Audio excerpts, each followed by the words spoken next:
ಅಲ್ಲ ಇನ್ನೊಂದು ಹೇಳಿ ಬರ್ಬಿಟ್ಟೆ ಏನಪ್ಪ ಅಂದ್ರೆ ಸೋತ ಮೇಲೆ MP ಎಲೆಕ್ಷನ್ನಾಗೆ ಸುಮ್ಮನೆ ಮನೆ ಕುತ್ಕೋಬೇಕು. ಅದನ್ನು ಬಿಟ್ಟು ಅವ್ರು ಹೆಂಗೆ ಗೆದ್ದರು, ಇವ್ರು ಹೆಂಗೆ ಗೆದ್ದರು, ಇವ್ರ ಅಪ್ಪ ಹೆಂಗಿದಂತ ಇವನು ಹೆಂಗಿದಂತ ನಾನು ಕೇಳಬೇಕಾಯ್ತು. ಯಾಕಂದರೆ ಚುನಾವಣೆಯಲ್ಲಿ 1 ಓಟಿಂದ ಗೆದ್ದರು ಗೆದ್ದಂಗೆ 2 ಲಕ್ಷ ಗೆದ್ದರು ಅಂದನೆ, 5 ಲಕ್ಷ ಗೆದ್ದರು ಅಂದನೆ. ಅದನ್ನು ಬಿಟ್ಟು ಯಡಿಯೂರಪ್ಪರಿಗೆ ವಿಜೇಂದ್ರಗೆ ಬೈದಿಲ್ಲ ಅಂತ ಹೇಳ್ತಾನೆ. ಇವತ್ತು ಪೇಪರ್ನವರೆಲ್ಲ ಅವರು ಪೇಪರ್ ಕಟ್ಟಿಂಗ್ ಎಲ್ಲ ಕೊಟ್ಟರೆ ಅವ್ರಿಗೆ ಬೇಕಾದ್ರೆ ಕೊಡ್ತಾನೆ.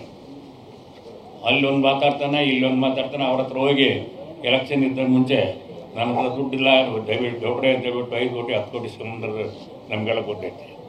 ಅದನ್ನೆಲ್ಲ ಬಿಟ್ಟು ಕೇಸ್ ಹಾಕ್ಸಿದಾನ ದೊಡ್ಡ ಮನುಷ್ಯ.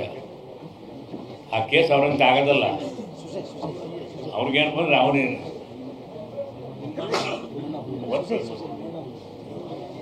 ಏನಾಕತ್ತೀರ ಅಂತಂದ್ರೆ ಇನ್ನೊಂದು ಸ್ವಲ್ಪ ಏನಪ್ಪ ಅಂದ್ರೆ ಜಾಸ್ತಿ ಜನ ಅವ್ರ ವಿರುದ್ಧ ಹಾಕ್ತಾರೆ.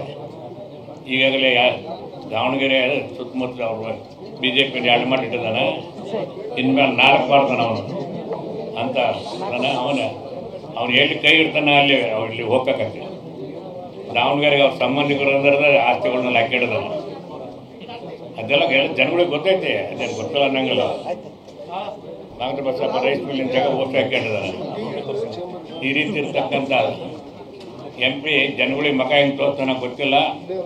ಅವನು 3 ದಿವಸ ದಾವಣಗೆರೆ ಇರ್ತಾನೆ. ನಾನು 3 ದಿವಸ ಅಲ್ಲ 4 ದಿವಸ ಇರಲಿ, ಆದರೆ ಬಾಯಿ ಉಗ್ಕೊಂಡಿರ್ಬೇಕು.